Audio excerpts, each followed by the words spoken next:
You got to accentuate the positive. Wow, I feel good. A little bit of feel good goes a long way. You're listening to Karen Swain, teacher of deliberate creation, accentuating the positive, showing you a way to a better life. Accentuating the positive, it's not this fad, it's sanity. Who in their right mind would accentuate anything else? Clap along if you feel like that's what you want to do.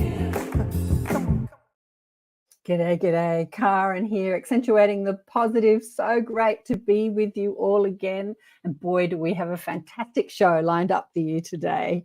And remember, you're listening to Accentuate the Positive Media on the United Public Radio Network and the UFO Paranormal Radio Network. I just love that there's a UFO Paranormal Network on 107.7 and 105.3 FM. It's coming out of New Orleans and syndicated all over the United States and Canada. We're also streaming on my YouTube channel and on their YouTube channel and Facebook. I think we're even streaming on Twitter. So we're reaching a few people. So great to be with you today. I've got the Merkaba behind me because we're going to talk about healing today with the beautiful and wonderful Rebecca. She likes to be called Becky Austill-Clausen. Welcome to the show, Becky. Thanks so much, Karen. It is great. And I love the music and way to go. It's great fun to be here. Thank you very much. Becky and I have been yakking for almost half an hour already before we went on to the live. And she's got so many stories. She was just about to launch into a story about Egypt. And I said, save it for the show. Save it for this show. But one of my group and participants and good friends who lives in, near Salt Lake City in Utah, Kristen, Miss Mash, she's not listening today because she's doing something else, told me about Becky. You guys are good friends. How did you meet? How did you and Kristen meet? Good question. We met at the International Association for Near-Death Studies. And actually what was happening was I was teaching Reiki and I set up the room ahead of time so that it's very comfortable and relaxing and such. And I walked outside before I started to set up the room and we were in a hotel. And there was this lovely person sitting in the lounge. And I said, can I help you? And she said, yes, I'm here to volunteer. And I said, you're here to volunteer for? And she says, the International Association for Near-Death Studies. And it was their annual conference. I think it was like 2 years ago. And I said, well, as a matter of fact, I'm ready to head to the cemetery. And I don't know if you feel like driving me to the cemetery, but I would like to go to the cemetery because there's a totally cool grave site that I wanted to see. And she said, sure. And that was Kristen. And it turns out the grave site that I was visiting has a beautiful wheelchair on the top of the gravestone. And the child that had passed had been in a wheelchair his whole life. And then he passed about the age of 12. And it's a beautiful picture of him standing on the arms of the wheelchair, raising up his hand, looking at the life beyond with a big, huge smile on his face. And it turns out that Kristen has a brother that was in a wheelchair. She knew exactly where this was. And it was fantastic. And that's how I met Kristen. She ended up staying for the whole conference. And now she's in charge of logistics and she's very involved with ions and she's totally fantastic. And we've become friends. And so that's how we met. Darling one, she is totally fantastic. I agree. I concur. I had her on the show about 4 or 5 weeks ago. Yes. And then played the recording on this network. It was the first show that came on this network, on the United Public Radio Network, and that was Kristen. I think it was like 7 years. I said, I want to talk to you on the show. She's like, I'm not ready. So after 7 years, we got her on the show. Because I have to say, in those 7 years, so much happened. But we could talk about Kristen all day. She's going to be like, why are you talking about me? Let me talk about you. Let me tell people a little bit about you. So Rebecca Austill-Clausen, who likes to be called Becky, had a spiritually transformative experience in 1995 when she discovered her ability to communicate with her brother who had passed, even though she thought she had no psychic skills or spiritual ability, psychic or empathic abilities at the time. Becky struggled with how her spiritual awakening and eventual spiritual transformation could mesh with the everyday world. She kept her spiritual adventures quiet for over 20 years. That's amazing. You don't have to keep them quiet anymore, I think. While exploring multiple avenues, including, oh my God, there's a huge list here: shamanism, after-death communication, Reiki, meditation, sound healing, past life regressions, automatic writing, crystal energy, and even adventures with the fairy realm. Oh, love that. And you've been an occupational therapist, and you're a Reiki master, award-winning author, international speaker. You're just awesome. In 2016, you sold a large rehabilitation private practice that had grown from a one-person operation to a staff of over 350 therapists, serving 100,000 clients specifically to share your spiritual journey. And your book is called Changemaker: How My Brother's Death Woke Up My Life, became a multinational award-winning book. And your website is your name, Austill-Clausen.com. And somebody is calling me. Don't you love that? So, Becky, let's go into how all this, can you hear that calling me, or is it just me hearing I it? can hear it, but it's a lovely sound. How do I stop somebody calling me? There we go. No. Don't you love it? There we go. Okay, let's go into how this started and when you started talking to your brother. Sure. Well, thanks for that amazing introduction. My gosh, it's quite something. In 1995, my brother passed, and I couldn't understand why he passed. He's 37 years old.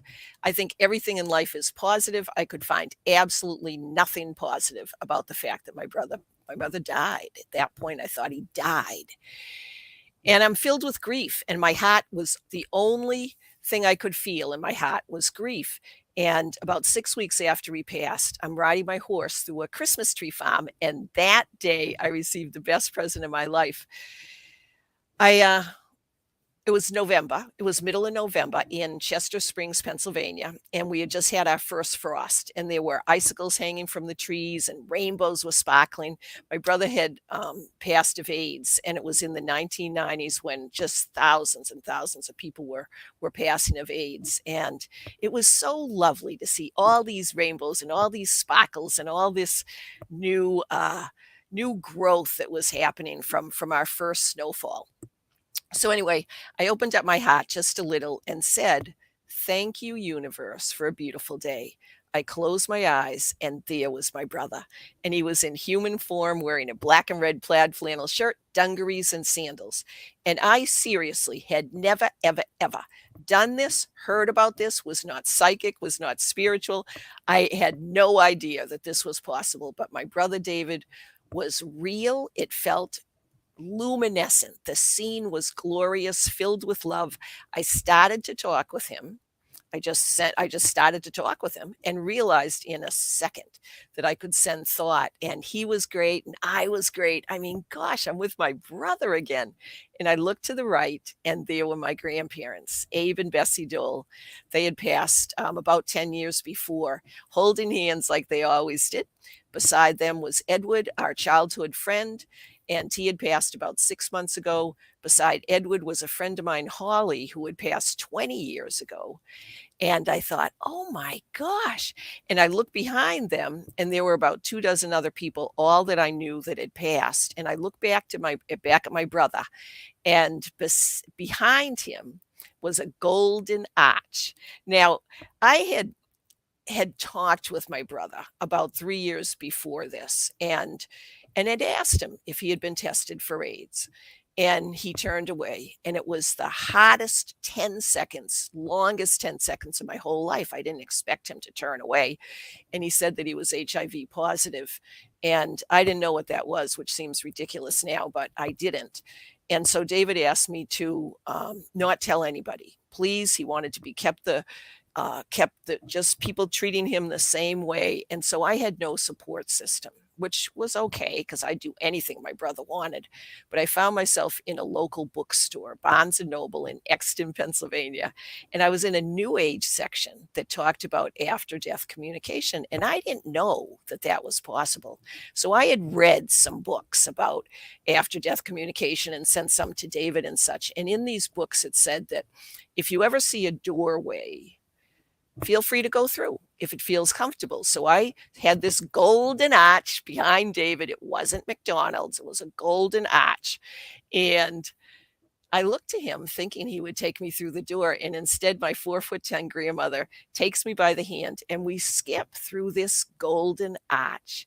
And on the other side was a fuchsia colored land. Now, my husband Jeff and I have two wonderful sons, Kenny and Ryan, and now they're in their mid-30s. And they, as you can imagine, have heard this story a few times.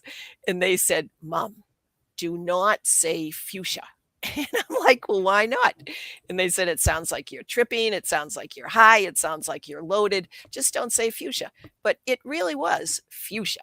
And so I'm in this fuchsia colored land. And this time I hear my dad's dad, my paternal grandfather, because the grandparents that I had seen were my mom's grandparents. This is now my dad's father, Gramps. So I hear Gramps, didn't see him, I heard him. And he says in a very loving manner, he had passed about 15 years ago, "Come over here." And he takes me by the hand and we fly through this fuchsia colored land for what seemed like hours, reminiscing, enjoying being together, having a lovely time. And all of a sudden, my horse starts to move. And so I'm sitting on the horse. The horse is starting to move. And I said to Gramps, "Gramps, I need to go back." And so we did this U-turn in this fuchsia colored land. The horse is moving, come to the golden arch. I fly through the arch. I land right in front of David. Horse is still moving. There's my grandparents and Edward and Holly and everything's the same. And I say, "I need to go back." And Karen, it was so amazing because what I heard from everybody all at the same time was, "We will always be here. We will always be here." I pulled up the reins and sat there on my horse for about 20 minutes and thought, what just happened to me? And it's the first time I really believed that life was eternal. It was fantastic.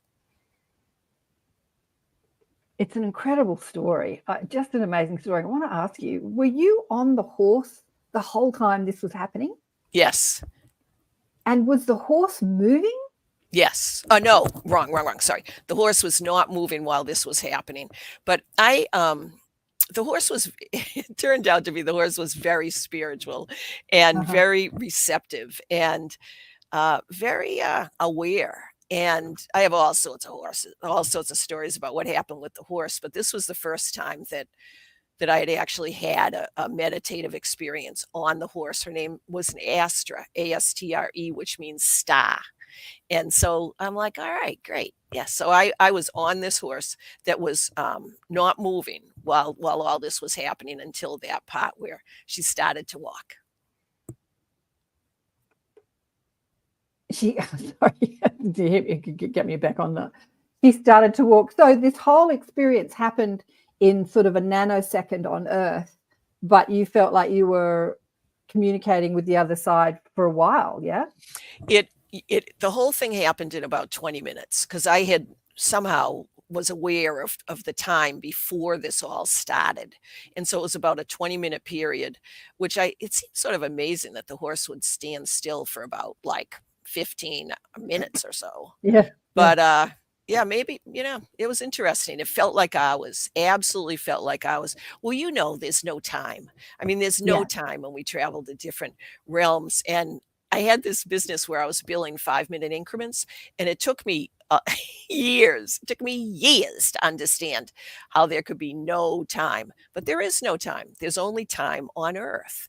Mm-hmm. And so, it was the whole thing took about 20 minutes.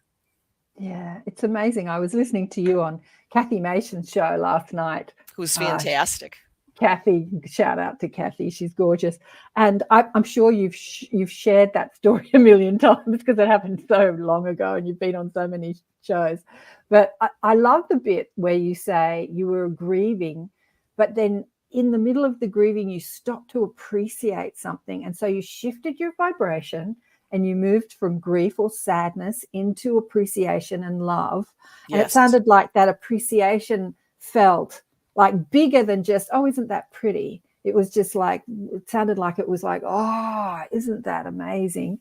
And in that frequency, you had access to the other realms, which was a similar frequency, because we have to acclimate our energy to be able to reach that.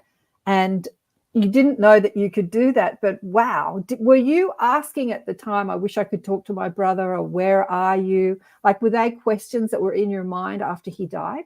Absolutely not. Yeah. I had no Absolutely idea. not. No, I had no idea that. Well, I shouldn't say I had no idea, because I had read a lot of books, but I had never, ever, ever experienced it, nor did I believe that I could experience it. But there must have been a part of me that allowed myself to travel into this other realm, and it was fantastic. So then what happened was, I'm sitting on the horse. I believe that life was eternal, and I'm like, I have got to do this again. How can I learn how to communicate with my brother David? And so this is 1995. The internet was not there, and I went to the library.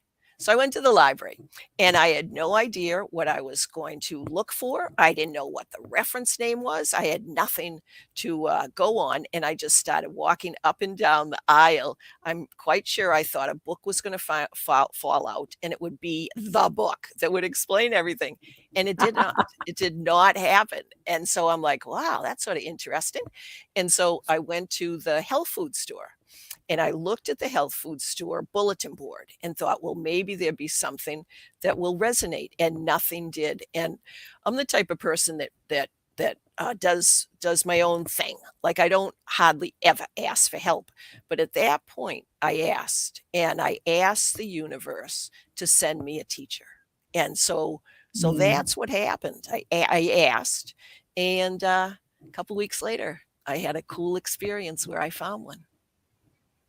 Who was your teacher? Well, I wasn't sure if you wanted me to go into it, but I'll be glad to share. So a friend of mine, her name's Dr. Amy Carroll, and she's a occupational therapist, and she was on my staff at the time. And at that point, we had about 68 therapists. And so Amy came in, and I did not share with anyone, except my husband. My husband knew that this happened. I don't think I even told my parents. I might have, but my husband has been my major support, and thank goodness he didn't think that I had lost my mind. But anyway, Amy comes in to my office and she said, "How are you doing?" And by this time it was about maybe like 8 or 10 weeks after my brother had passed. I'd had this experience about 6 weeks after he passed. So I said to Amy, well, it's really rough. It's hard. And she said, I met someone that I think you'd like. And I'm like, well, who did you meet? And she said, I met a shaman. Now, in all my explorations, when my brother told me that he had AIDS, but to please keep quiet about it, I had read a little bit about shamans, but I thought they lived in Brazil or Peru. And I said, where does this shaman live? And she said, Reading, Pennsylvania. Now, Reading, Pennsylvania is an urban city. It's actually the Reading Railroad in Monopoly, just for your information. But anyway, to have a shaman live in Reading, I'm like, Reading, Pennsylvania? And she said, yes. And she talks with dead people. I'm like, you're kidding. And so I called up, her name's Nancy Ariel, and she has passed, but she is still very much around. So I called up Nancy Ariel and made an appointment, and I apprenticed with Nancy and saw her for 3 to 6 hours a week for 1 year. And that's when I learned how to continue communicating with my brother, still communicate with him to this day. I learned Reiki, explored all sorts of modalities, and had a total blast. Amazing. I guess back in 95, you didn't have the internet, so you're like, what the hell is going on? I mean, it seems so curious not to have the internet, but we didn't have it.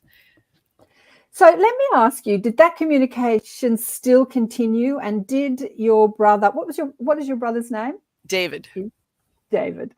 Did he talk about like what he's doing, what's happening on the other side? Did you ask him those questions? You know, it's interesting. I found myself listening more than asking because there was so much information that was starting to be shared. It really was quite fabulous. And so he would talk with me and let me know how he's doing. But actually what happened was when I was with Nancy, she did what's called shamanic journeying. And so she would use Reiki to get me relaxed. And then we would go on a shamanic journey. And the very first shamanic journey I ever had, and that's when your consciousness travels to different realms. And she was always there with me, which was good in the beginning, but it was so fantastic. It was really, really, really exciting. And what happened the very first journey, she said, there's going to be a bird and the bird's going to come down towards you. And so she said, do you see anything? And I saw this big black bird, and this bird was friendly, and it came down and landed right in front of me. And I was talking to Nancy. My eyes were closed, but I was visualizing this. And she would say, please tell me what's happening and such. And I said, well, the bird just landed. And she said, it's a friendly bird, and you're going to get on its back and you're going to ride on the back of this bird. It's all right. It can hold you. And so I looked at the bird, and the bird looked at me, and I climbed onto the back, and then the bird took off, and it took off, and it traveled through all different realms. It went through a tunnel, very similar to what happens with a near-death experience. There was a little bit of a black spot, but then it came through the light. And when it went through the light, I saw multiple beings, and there was one being that came in the front. Now, I'm a PK, which is a preacher's kid. And so I grew up in a religious atmosphere. My dad was an Episcopalian minister, a low Episcopalian, not real high. If you're a high Episcopalian, it's more close to Catholicism. We were of a lower Episcopalian denomination. And I used to play the organ for church. And so all these people that I had originally seen with my brother and grandmother and Edward and David were people that I had played the organ at their funerals, and I knew that. And so anyway, this one being came forward when we had finished, when I'm on this bird, and then we ended up finishing the tunnel of light and such. And I felt, and still to this day feel, that was God. And so I knelt down. And I knelt down in front of God. And I had been an agnostic and an atheist for a long time. But I was in the presence of a beautiful soul. And for me, it was masculine. No specific face, but it had a robe, and it was very, very prominent. And I knelt down in front of God. And God said, rise, rise. You don't need to kneel down. And I was talking to Nancy at the time, and I said, I'm in the presence of God. And she said, ask him a question. And I'm like, who am I to ask God a question? Wow. It was amazing. And I'm like, what question is appropriate for me to ask God? And I'm pretty much a workaholic. And so I said, is it all right if I get involved in this experience, in this realm? Will my work, my family, and I had another one. Will my work, my family, and maybe myself, will my work, my family, and myself be okay? And God laughed and said, yes, of course, of course. And it was a beautiful laugh. It was a comforting laugh. Of course, you're doing fine. And I thought, oh my gosh. And so at that point, the scene sort of faded away, and I got back on the Blackbird and came down, and then spent quite a bit of time with Nancy processing that. And it wasn't until years later, like I'm talking 15 years later, that I realized that Blackbird was my brother. And the way I want me to keep going as far as the way I know that it was my brother. Yeah. This is fascinating. I've got so many questions, but keep going. Okay. So the way I figured out that it was my brother was about David lived with a woman by the name of Lorene, and they were very close friends. And Lorene had her room, and David had his room, and he knew her schedule intimately. And he passed, and we all got together and had a little celebration for my brother's life. About a week after he passed, Lorene calls me up and she said, "Hey, Beck, I have a story. You have a few minutes?" And I said, "Yes." And she said, maybe it was a couple of days after David passed. She said, I went into the bathroom. I went into the bathroom at 7 o'clock in the morning. And I always go into the bathroom at 7 o'clock in the morning. And I heard a knock. Hopefully you can hear that. Yep. And she looked around, and she had a claw tooth bathtub, and she looked under the bathtub, and she opened up the closet, and she looked underneath the sink, and she kept hearing this knock. And she's like, where is this knock coming from? And she had a dog named Bubbles. And so it was a Bichon dog, and it was going nuts. It was just going round and round and round and round. And all of a sudden, Lorene looked up, and she looked up at the ceiling, and there was this big black bird, and it was knocking on whatever you call it, anyways, this window on top of the room. And so she goes to the closet, and she gets a broom, and she says, "Go away, go away." And the bird went away. The next morning at 7 o'clock in the morning, she goes into the bathroom again. And immediately she hears, and it's the bird again. And she had left the broom there. And so she swishes it, and the bird goes away, go away. The third day in a row, she goes back 7 o'clock in the morning. And what does she hear?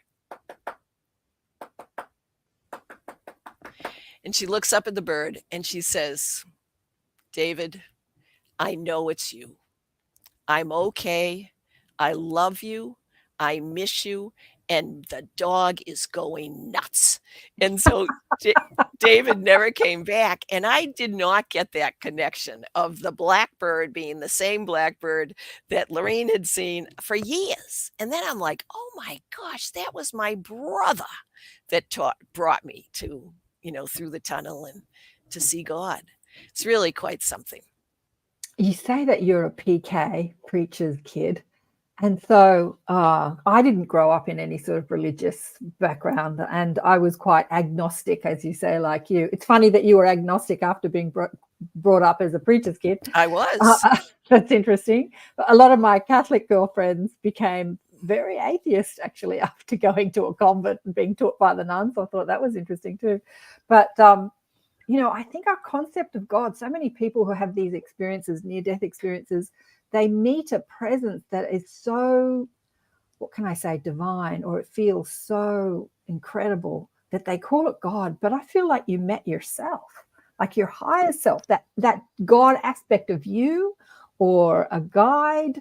Because I don't know, like we think that if anything is divine, it can't be us. It has to be some entity that is God. What do you think? Do you think it was God, or do you think it was your guides or your higher self? I have never thought of anything other than God, but that's such an interesting way to think, because we're all connected. We're all part of one. We're all love. What an interesting thing. I will certainly keep thinking about that. It really is quite fascinating. It's so fun. And I certainly have multiple guides and spirits and all of that, and have met many of them. And it's a blast. The whole thing is a blast. It's really, really fun exploring. And the part about your brother presenting as a bird, how do you think that works in spirit? Do you think that a soul or energy, an orb, it talks to the bird or influences the bird? Or do you think they pop into the bird's body or the animal's body? How do you think all that works when a spirit is communicating through an animal? Good question. And if you don't mind, I'm going to share a little bit of a story that happened to me that is related to this question. Yeah. So my brother is passing. He's in the hospital, and he had always said to Lorene and to mom and dad, um, if I ever have to go to the hospital in an ambulance, I know I'm not coming back. And so my parents called me one day at early in the morning at 10:01. And, numbers are significant. And one for me is new beginnings and 0 is completion.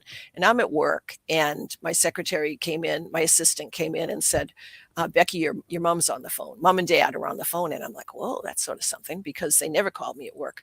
And they said, David's just been taken to the hospital in an ambulance. And I had heard David say this about if he ever went to the hospital in an ambulance, he wasn't coming back. So I immediately made plane reservations immediately and went home and packed my black suit and hoped I wasn't going to need to wear it, and rushed into the hospital and flew from the Philadelphia airport to Boston. Brought my suitcase into the hospital in a big rush and saw David lying there. And he said, Becky, I'm so sorry to take you from work. And I thought, oh, how can he even say that? But that was correct. I just put work before pretty much everything. And I said, David, it's totally fine. And I felt so bad. It was such a wake-up call. But anyway, David was passing, and a lot of his friends and family and such came in. And I had a feeling, and the doctor had said he was probably going to pass the next day. And so I didn't want him to pass alone. And I said to the hospital, can I stay with my brother tonight?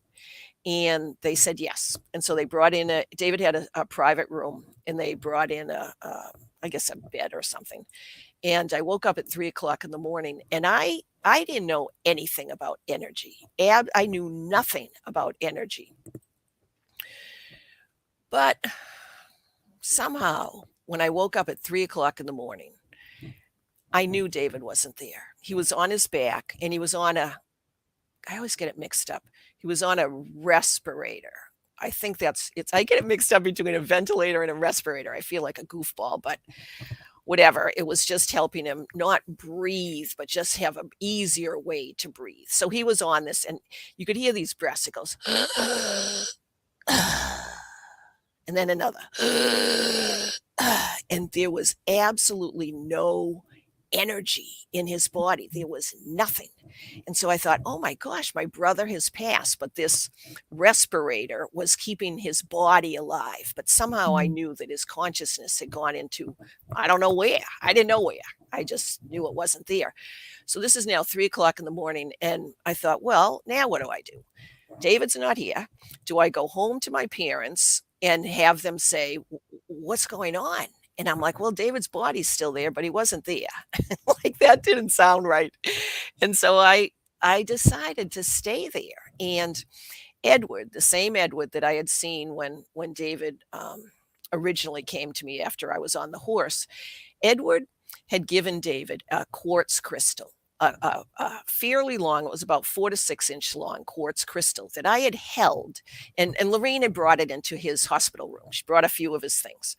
So I held that quartz crystal. For some reason, I picked it up earlier in the day, and it gave me a tingle. And I'm like, what?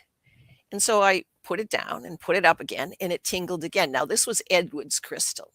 I thought, well, that's sort of interesting. I didn't know anything about crystals.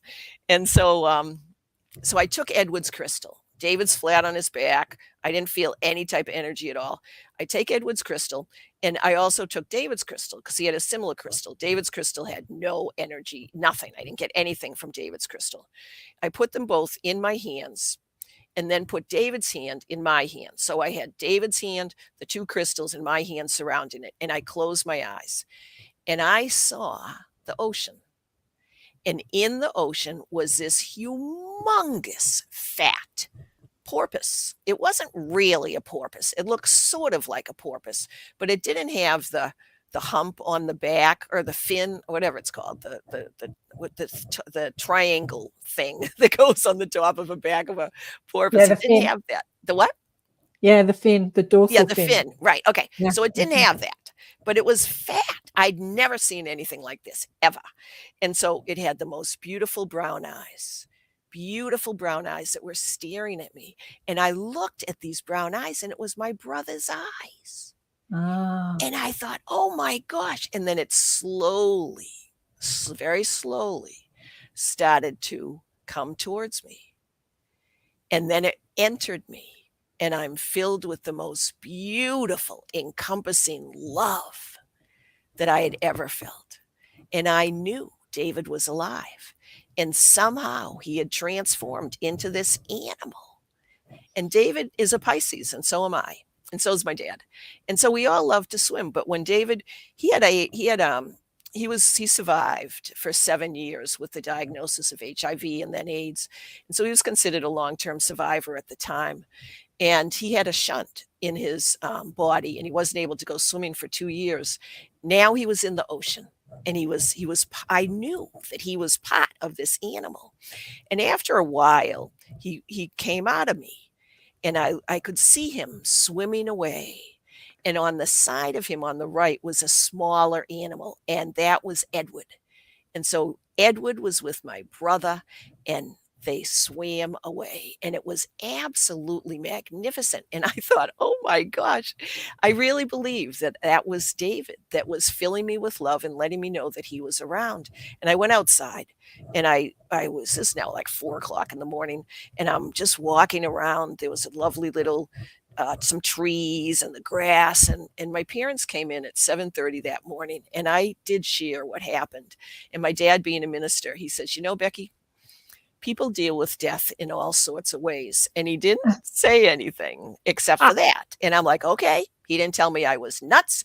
And David was still on his back. The body was still breathing and such. And that day we sang songs and such. And then he passed that night. His body stopped breathing. But it really was quite something. And so the answer to your question is, I do believe that our souls from other realms can enter animals and spirits and sort of take them over for a time, and then they leave.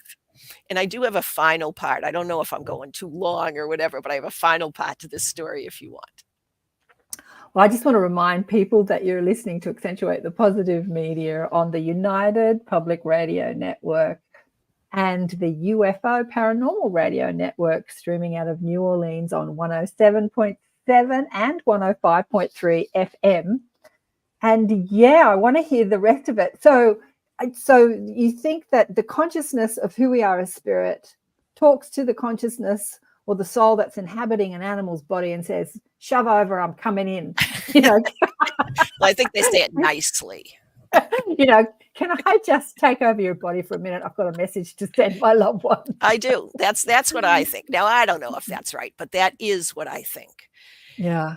The final story part of this story is about, I drew a picture of this animal because I didn't know what this was. And it was on a little pink hospital pad, the memo pads that I brought home, and I showed it to my husband. And I said, this is the picture of what I saw. About maybe 2 months later, our kids, and they were, I guess, maybe about 8 and 6 years of age. They were looking through Life magazine, and they saw the animal that I saw. They didn't know it. And they said, oh, I wonder what this is. And I looked at it and like, oh, that's the animal. And I ran upstairs and got this pink memo pad and brought it down and showed it to my husband. And I said, this is the animal. And what it was a manatee. I had never seen manatees before. And so it was a manatee. And I thought, oh my gosh, now why would my brother be coming as a manatee?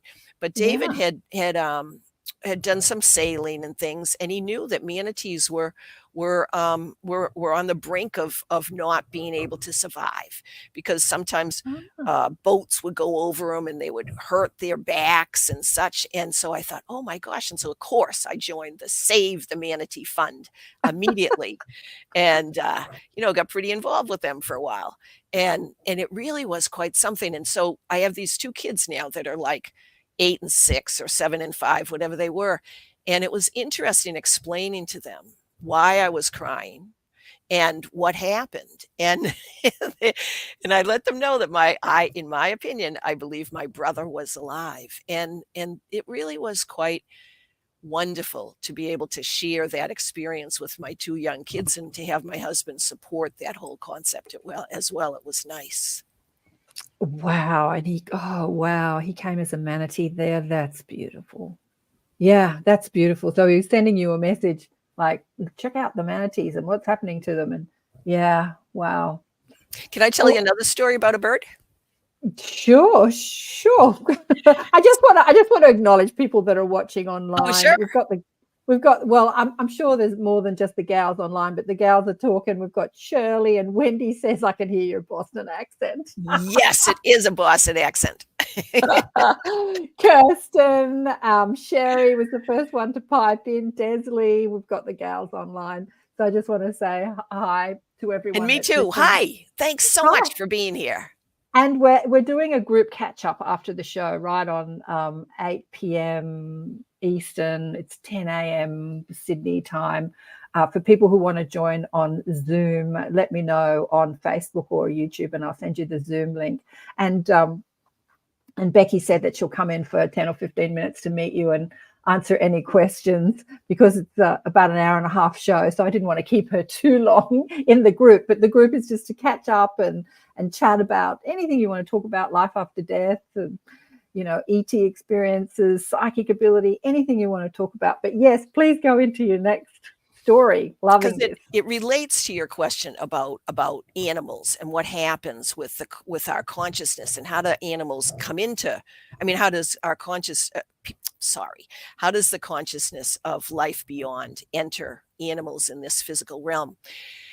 I ended up writing a book about the first year after my brother passed, but then I kept having all sorts of interesting experiences. And one of the things that happened was a neighbor had a son that passed, and his name's Cam, C-A-M, Cam. And we join backyards. And Cam passed when he was, I believe, 14. And so I was standing in my garden and looking and sending love to Cam's home and parents and such. He had just passed. And I hear in my head, Mrs. Clausen, I didn't know that you could do this. And I thought, oh my gosh, who is this? And it was Cam. And so I said, Cam, I'm so sorry. How are you doing? And he said he was doing okay, but please tell my mother that I'm okay. Well, I wasn't sure I wanted to go over in the early stages of them being very sad that Cam had just passed, and said, hey, I just talked to Cam. I wasn't really sure that was the best idea. And so I didn't. I said, Cam, I will. And he said, please do it right now. I said, I can't. I just don't think it's the best idea now.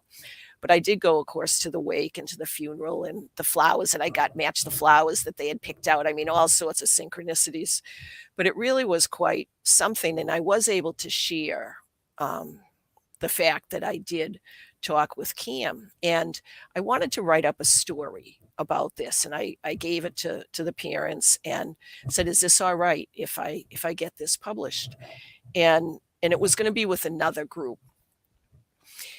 And so this other group that was going to publish this story about me meeting Cam and such was not really that receptive to the idea of after-death communication, and they wanted to change a lot of things, and it just wasn't right. And I finally decided not to publish this story with this group.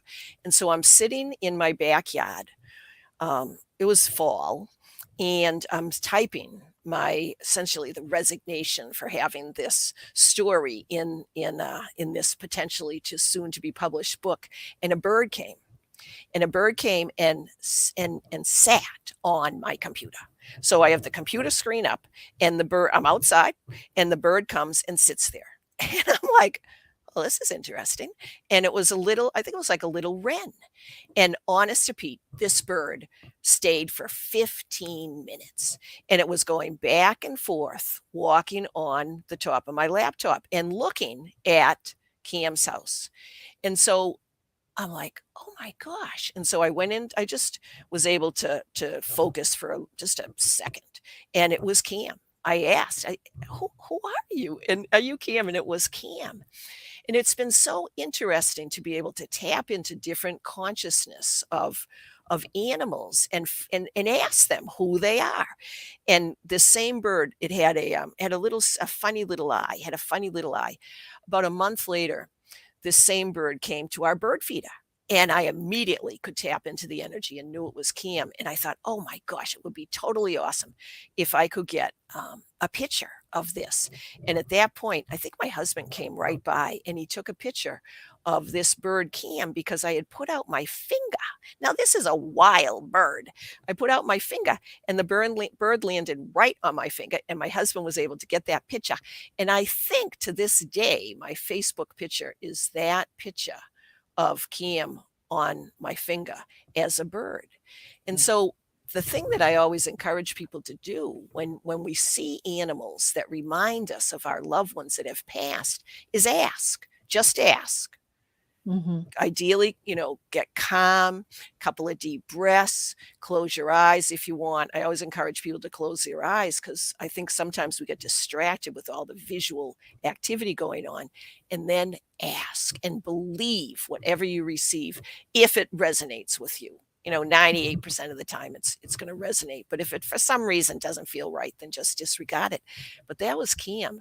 And so, yes, animals absolutely can hold the spirits of our loved ones. And I do believe the spirits of our loved ones just come on in and absorb that energy and become that animal that will remind us on this earth that it's them, that they are still alive.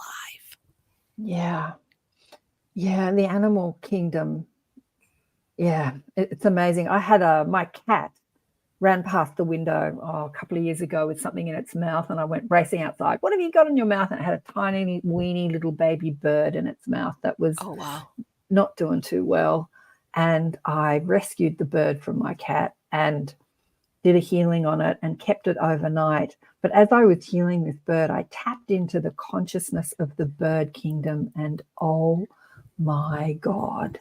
We talk, in the spiritual community, we're talking about oneness and unity all the time. But these beings live inside that experience. I felt one with every single other bird on the planet. I don't even have words to explain what I felt.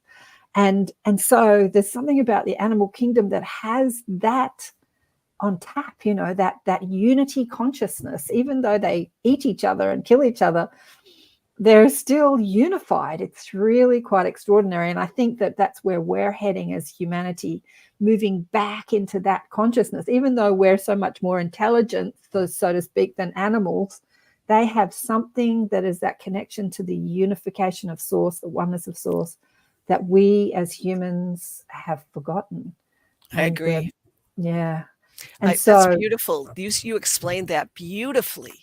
You know what, Becky, I have no words to explain what I experienced. And I think that I can only say that when people talk about their NDEs and that they move back into that that energy of being one with everything, and then they try and talk about it afterwards, it's like, I get it now.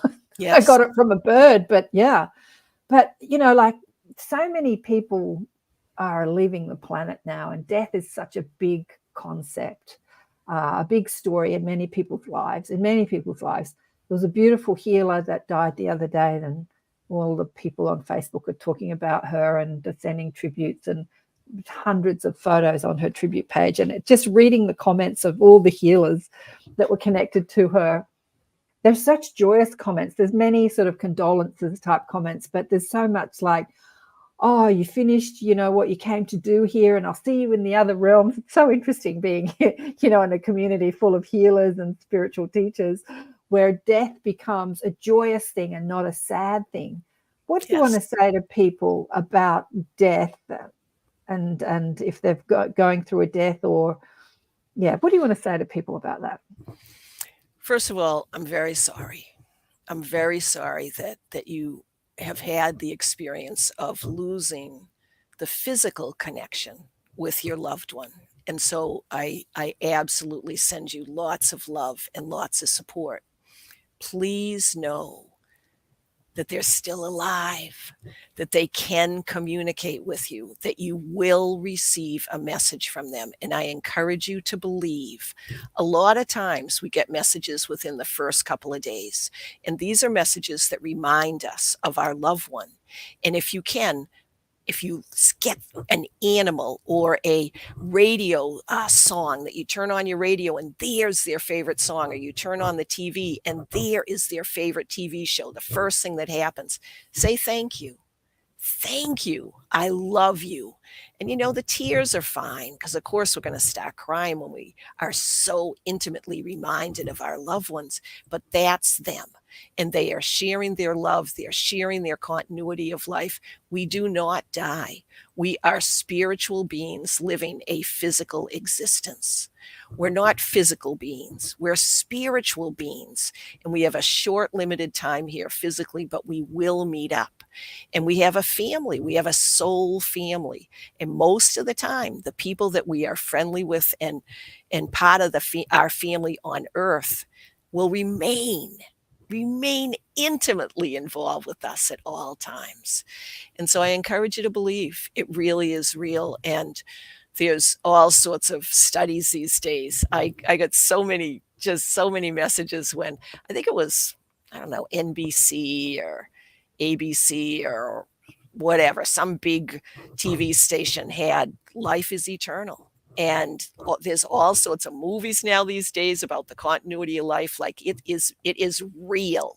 It is absolutely real. And we all can tap into it. We all can believe. We all can receive that communication and that validation that our loved ones are still with us. Sometimes they need to be healed. Sometimes they do need to be healed, and then they come. I've got a fun story about that if you'd like me to share it. Yeah, it's really interesting how things are changing. I do want you to share it. It's just so fascinating. Like, I've been doing this for a long time, like you. And, my spiritual wake-up call was the death of my mother when I was a teenager. And actually, I put out a book called Awakened by Death. Have you ever been on Sandra Champlain's show, We Don't Die? Have you been on her show? I haven't been on it, but I've listened to it and I know her. And because she comes to Irons. And so, yes, she's absolutely awesome. I don't know. She's still doing the show. Anyway, I met Sandra at the beginning of the show journey, and she's one of the authors in the book. And I was going to call the book originally Surviving Death. And then Leslie Keane's put out a book just called Surviving Death. And then she's got this, here's a brute for Leslie. She's got this Netflix series called Surviving Death. And I was so upset that she took my name. It's a good name. And then I was just going to call it Death or something. And then Sandra said, no, you can't call it that. Why don't you? She gave me a few suggestions. And one of them was Awakened by Death. So she gave me the name. So I'm shouting out to you, Sandra. That's a good name. It's a great name. And your story is that. That is your story. You were awakened by death. Like death, the transition of someone here on earth, is the possibility of being such an enlightening experience for many. And yet so many people suffer over the death when it can be that reminder of who we really are. Like we are not this body. We are not even our ego and our mind and our brain and our accolades and all this sort of stuff. We are that spirit that never dies, that is eternal, that inhabits this body for a very short period of time. Yeah, and so death can be a great reminder of who we really are, awakened by death.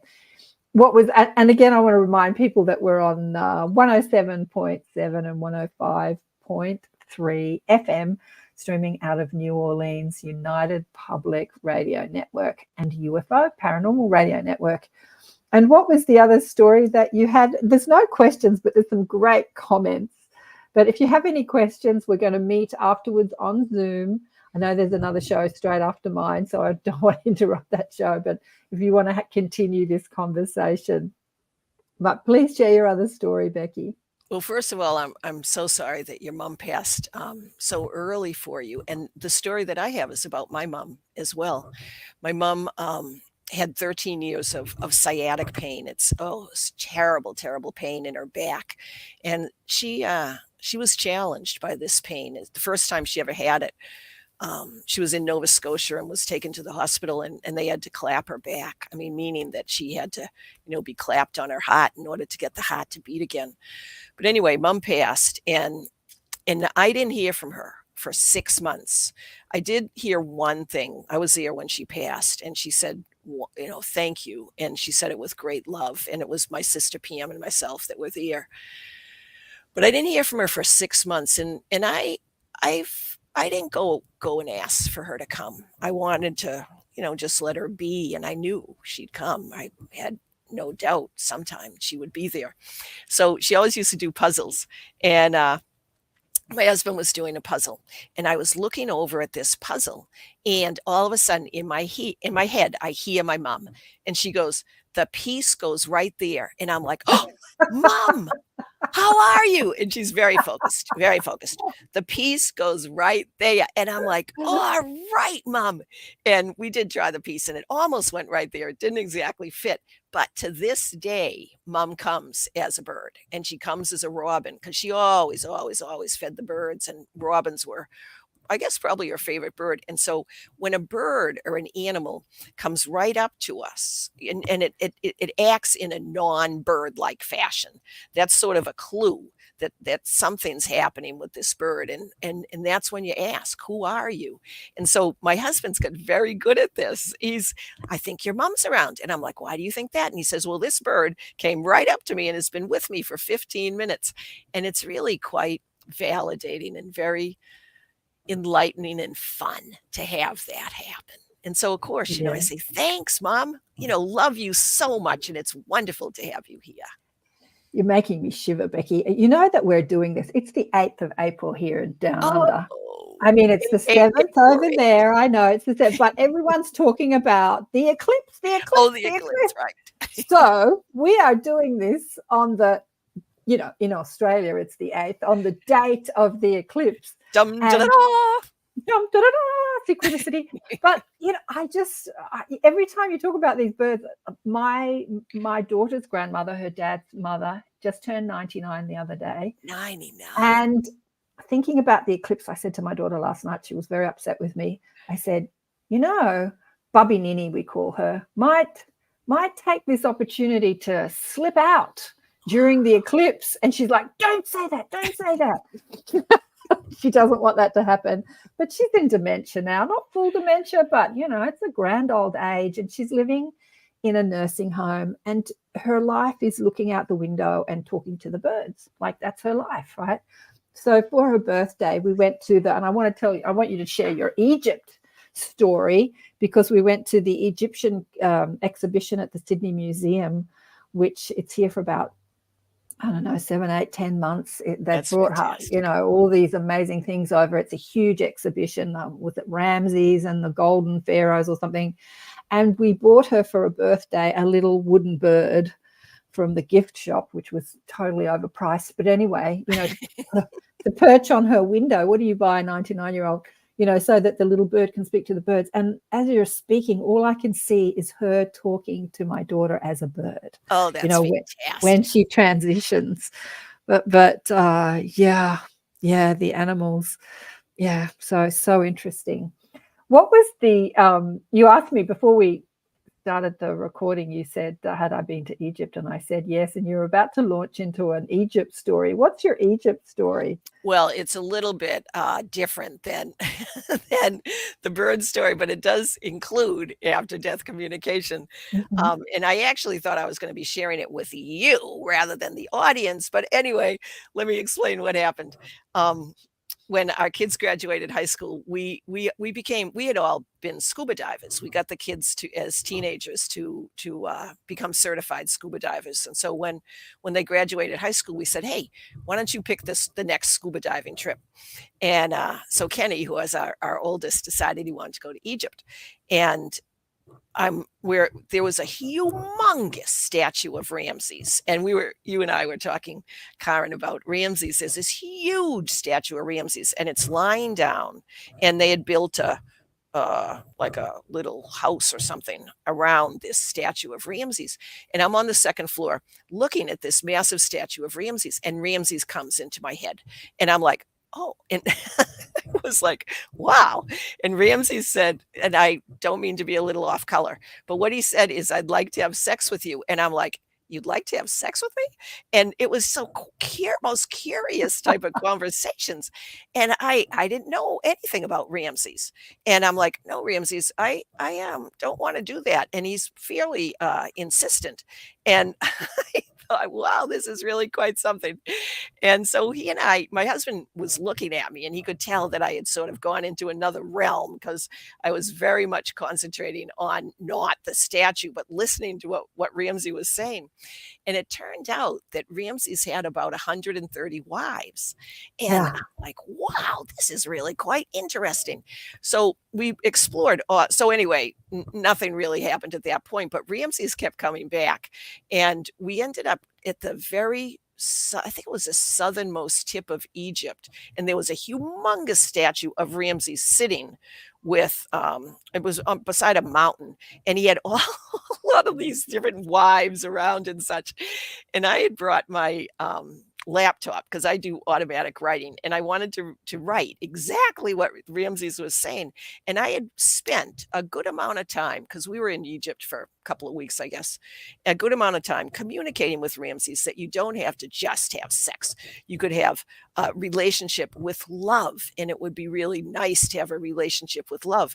And we got down to this place. I'm sorry, I can't remember where it was, at the southernmost part of Egypt. And there's Ramses, and I'm got my laptop out and I'm getting ready to write his messages. And he got it. Like, he actually understood what I was saying, that we could have a relationship that did not involve physicality, the physicality of sex with someone that, of course, is on the other side. But it was such an interesting experience. I had no idea whatsoever that Ramses had like 130 wives. And in fact, his personality certainly lended itself with me to how and why he had 130 wives. It was quite something.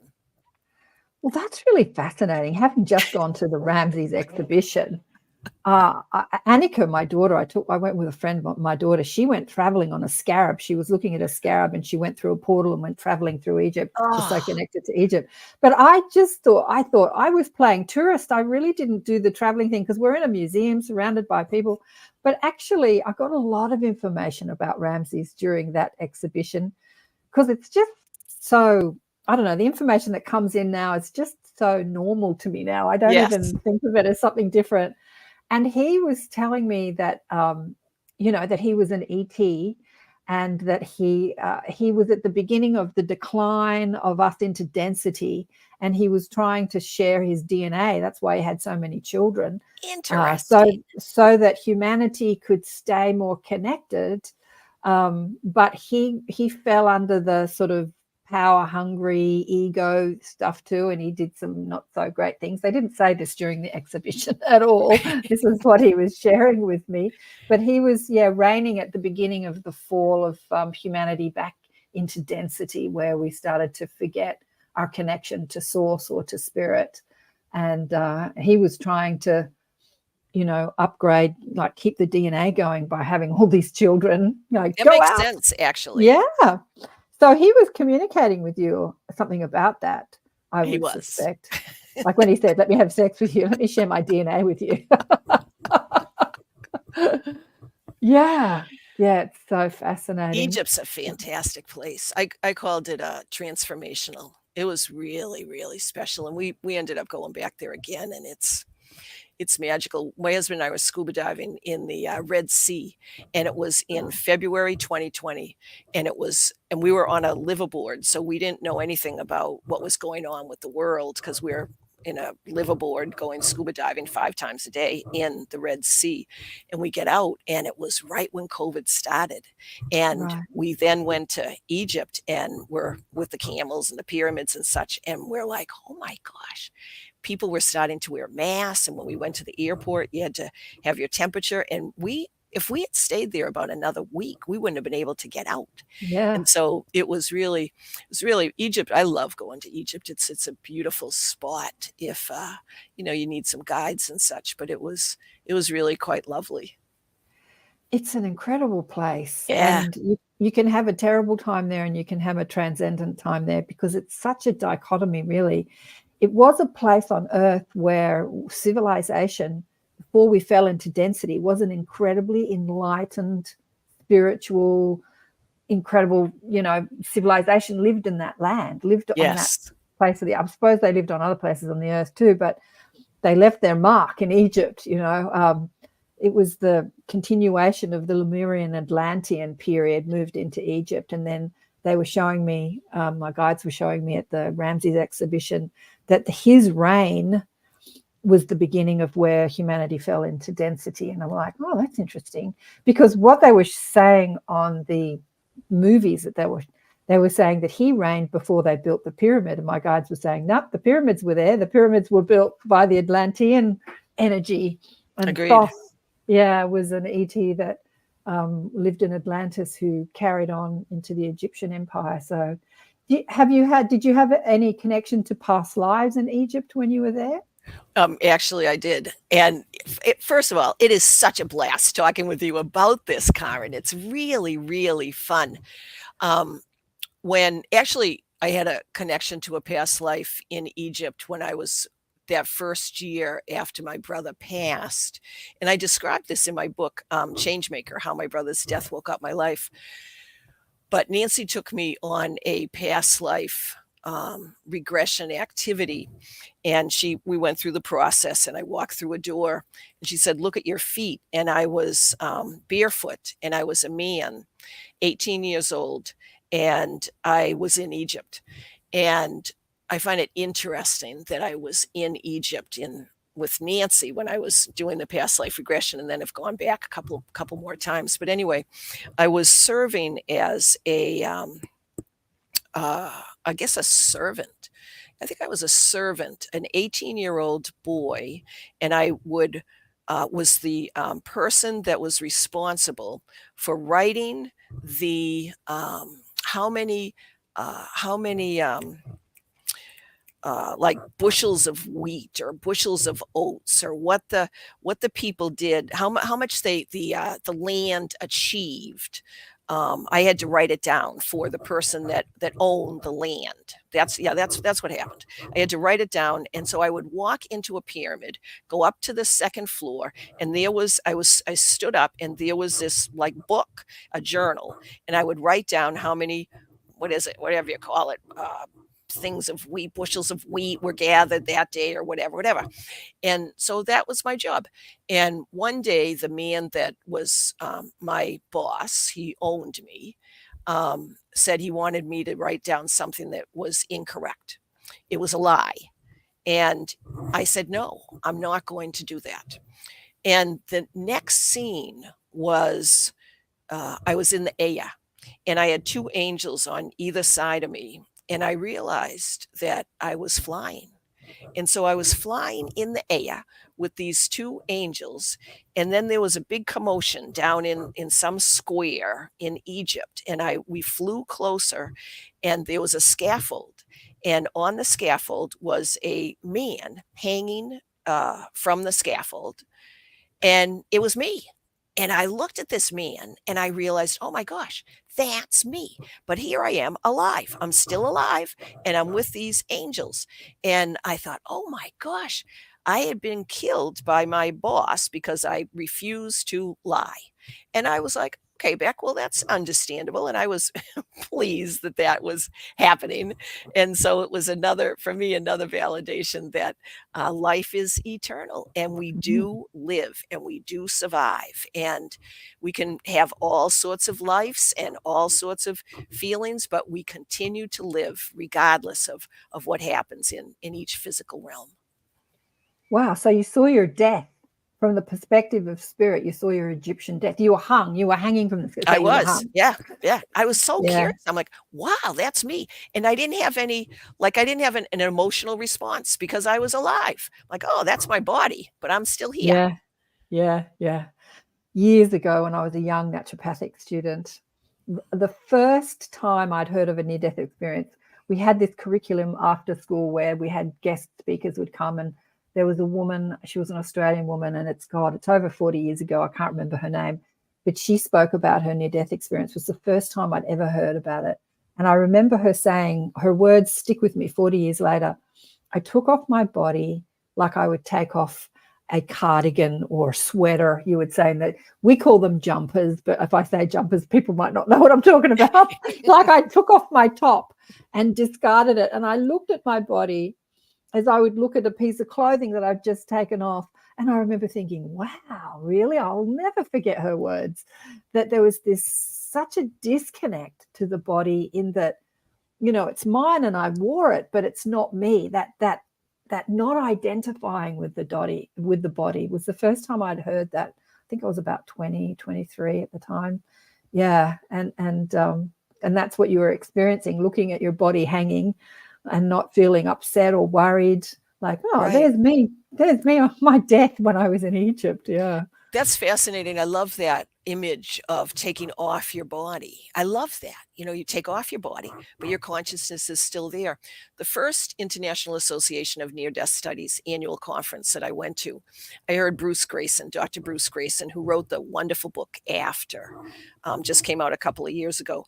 And he's a psychiatrist, and he was talking about what happens with consciousness, and he said that consciousness is separate from the brain. And being a science-based occupational therapist, I'm like, that's what it is. Consciousness is separate from the brain. Consciousness continues, our body does not. And I'm like, oh, thanks, Bruce. That's what happens. It's really quite fascinating. The amount of validation that near-death experiences have is fantastic. Absolutely. Things are exponentially changing with all this. There's a question here. I wanted to talk about the eclipse and what you think the energy of the eclipse are. I've got the Merkaba behind me, the light body as it's being depicted as the Merkaba. But Joe Fox has an interesting question here. What becomes of evil does as such as Hitler and the like? Yeah, I guess he's talking about what happens to evil people when they die. What do you think? Yeah, good question. And thank you for asking that.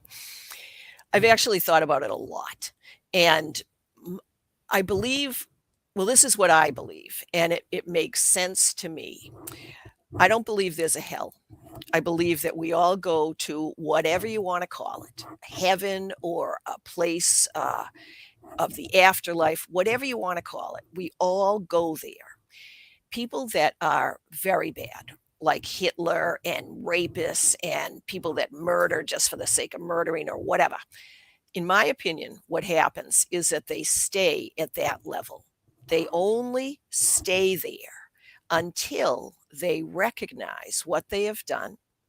They forgive themselves and they forgive the activity that they did that harmed somebody else. And most of the time, in order to finish the forgiveness, they actually come back to that person that they have injured, that they have abused, that they have killed, whatever it is, and ask for forgiveness. And I've actually been part of a fair amount of people that have had a terrible life, and then they wanted to come back and ask for forgiveness from those that they have injured. And so once they are able to get forgiveness, then they move to a higher level. Whether you think of it as higher, as above, or I think of it more as inward. You know, we're going into the center. And I think there's many, many, many different levels of let's call it heaven, for lack of a better word. There's many, many different levels. And so they're in the people that are just not good people at all are in the most superficial level. But once they learn to forgive and acknowledge what they did, first they have to acknowledge what they did, and then they learn to forgive themselves, and that can take a very long period of time. And once they learn how to do that, then they can start to move inward and start to connect with more and more people. But until they acknowledge what they've done, they only have their own thoughts. That's the only thing that's around them, is their own thoughts. And my gosh, to be surrounded by your own thoughts 24/7 forever and ever and ever until you actually can move out of that place seems like a hell to me. Yeah, that's hell. Like, you take your thoughts with you and then you have to deal with your thoughts. That's hell. That's what hell is. You and your thoughts. Exactly. I remember Byron Katie talking about, Yeah. do you know who Byron Katie Yeah. is? Yeah. So if people don't know, I look her up on a search engine. Just amazing. Going in to teach in a prison. And as she walked into the prison, there was someone in solitary confinement screaming at the top of his lungs. She said to the prison ward, Joe says, thank you. She says to the prison ward, what's going on with that guy? Why is he screaming? And he goes, oh, he's a really bad dude. He's in solitary confinement. And she thought to herself, isn't that interesting? Put a Buddhist monk in solitary confinement and they would find nirvana, but put someone and their stressful thoughts in solitary confinement, and now they've got nothing to distract them from their thinking. So now they're in hell. And that's Yes. what the hell is. The afterlife hell is taking your stressful thoughts with you and having nothing else to distract you. And now you have to deal with your stressful thoughts. Agreed. Yeah. I've spoken to many people who've spoken to the entity that we knew as Hitler in the afterlife, and there's been interesting things said about him. It's a long story. It's a longer story than we've got time for, because I want to go into what you think about what's happening with the eclipse. And one person said that he spent time, as you know, there's no time, a long time transforming, eliminating, getting rid of those negative subconscious programming, that negative, and but he came to Earth for a purpose and a reason, and that was an interesting story. But what do you think is going to happen during the eclipse? There's so many people talking about it. It's going to, like, the world's going to end, the world's going to be enlightened. I don't know. This eclipse has been spoken about for decades, actually, online. What's your thoughts on the eclipse? It's an interesting question. I think it's a way for us to step back, look at what's happening, be aware of the energy that's around, be aware of the birds, what's happening with the trees, what's happening with the weather, and really connect again with ourselves. It's a time for us to recognize that we are just one part of the entire holistic connection of all. And so I think it's a way to spur us on. I do think we're in an environment of change, and I would be surprised if there's a lot that happens during the eclipse as far as on a big earthly level. But I think individually we can use it as an opportunity to grow and expand and receive love, because love is the connection between everything. I concur. I absolutely agree with you. I don't see any big cataclysm happening on Earth, but there are little cataclysms happening everywhere. We're flooding. Sydney flooded the other day. Where my daughter is up north, that's flooding. Like, there's earthquakes and volcanoes. Like, that's happening, and it's ramping up. And it's kind of happening around the eclipse, but it's happening all the time anyway. Yes. But yeah, it is an opportunity for us to go within and find some healing. We haven't even spoken. We've been chatting for like nearly an hour and a half. We haven't even spoken about your healing work. I thought we're going to make this all about healing today, but we didn't. But I guess it is healing, what we've said. It's great fun talking with you. What do you want to say? I know we need another 3 hours, Di. What do you want to say to people about healing? People who are feeling like they need some healing. What do you want to say to people about their light? Well, there is energy within us that we can access at any time. And it's the energy of natural healing. And my favorite modality is Reiki. And Reiki is natural energy healing that you can learn in one day. Now, you think, how valid can something be if you can learn this in one day? But you actually can. And I teach it all the time, universities. I teach it to medical professionals. I used to teach it online during COVID. It really is quite something. And so I would encourage you, if you're interested in in helping yourself heal, because what Reiki does is it helps our cells heal and it helps us heal others. Now, I said helps us because it's actually each one of us that does our own healing. And so Reiki believes that there's something broader than physicality. There's something higher than our physical existence, whatever you want to call it. God, Buddha, Allah, whatever you want. But there is something. And so we ask for a person's highest good in order to assist their healing process. And Reiki uses energy. And a lot of times we use our hands, but you can also just use intention, and you visualize energy going towards a person that has given you permission. You must always get permission in order to provide healing, at least during the Reiki concept, because it's up to each one of us to heal. It's not up to somebody else. We come onto this life, onto this earth, because we have a purpose. And it's our choice. We have free will to determine when we want to be healed, how we want to be healed, what we want to heal. And so it's each person's own responsibility to help heal themselves.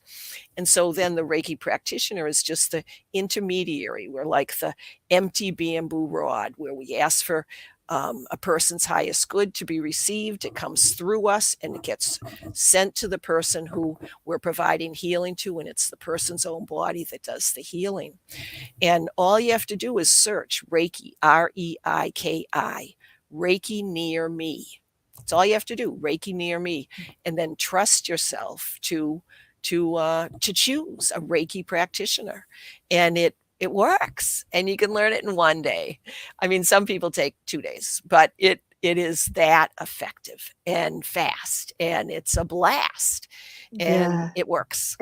It's interesting. People use the word Reiki. I did Reiki over 40 years ago, and I was taught with someone that really stuck to the traditional Japanese teachings.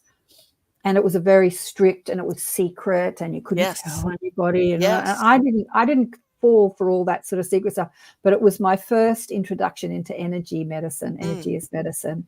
And I think that Reiki, the word Reiki, people do Reiki courses. It's so much more diverse. People bring their own wisdom and channeling to it today. It's not stuck to like it was when I did it, but it seems to be an initiation into people expanding their consciousness and realizing who they are as an extension of source energy, and that they do have the ability to channel energy for themselves and others, and they can create their own reality, whether it is changing their body from sick to well, or helping another in that transition from illness to or pain to freedom. Yeah, it seems to be an initiation for many people that are exploring energy as medicine. I agree. Would you agree? Yeah. I agree. Yeah. It automatically raises our vibrational energy, and it facilitates after-death communication, actually. And I've thought for a long time, I'm like, so why does that? Why does it raise our vibrational energy? And the Usui form of Reiki, which is a classic form of Reiki, The Miki classic one. Usui, Yeah. from Japan, discovered it, and he received some healing symbols, and these healing symbols are Japanese letters, and they are used to facilitate physical and emotional healing, long distance healing, energy work. They're used to facilitate that. When you're teaching Reiki, do you use the Japanese symbols, the letters? Yes. You still do. So you Yep. still use the classic Usui method. I Yeah. do. Well, Yeah. that's the way Yeah. I teach it. And Right. so I was like, what is the deal with these symbols? But Right. millions and millions and millions of people now are using these same symbols. And so when you have millions of people having the same symbols and the same energy and the same thought about these symbols, it facilitates healing. So it jumpstarts the person's ability to learn how to heal, because everybody's doing it in a similar fashion with a similar Yeah. belief. And so to me, it's what's called an attunement. These symbols are placed in our aura by a Reiki master.